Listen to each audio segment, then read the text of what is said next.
হরে কৃষ্ণ। তো শ্রীমদ্ ভাগবত গীতা যথাযথ প্রথম অধ্যায় শ্লোক 19।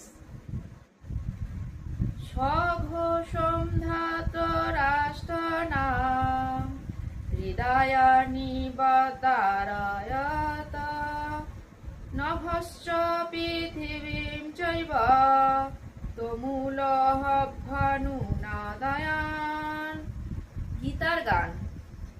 সে শব্দ ভাঙিল বুক ধাতরাষ্ট্রগণে, আকাশ ভেদিল পৃথিবী কাঁপিল সঘনে।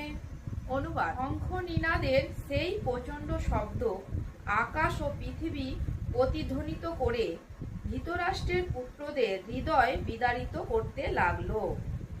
তাৎপর্য: ভীষ্মদেব আদি কৌরব পক্ষের বীরেরা যখন শঙ্খ বাজিয়েছিলেন তখন পাণ্ডবদের বুক ভয়ে কেঁপে ওঠেনি, কিন্তু এই শ্লোকে আমরা দেখছি যে পাণ্ডবদের শঙ্খনাদে ধৃতরাষ্ট্রের পুত্রদের হৃদয় ভয়ে বিদর্ণ হলো।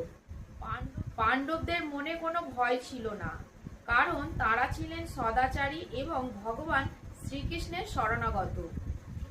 ভগবানের কাছে যিনি আত্মসমর্পণ করেন তার মনে কোনো ভয় থাকে না, চরম বিপদেও তিনি থাকেন অবিচলিত।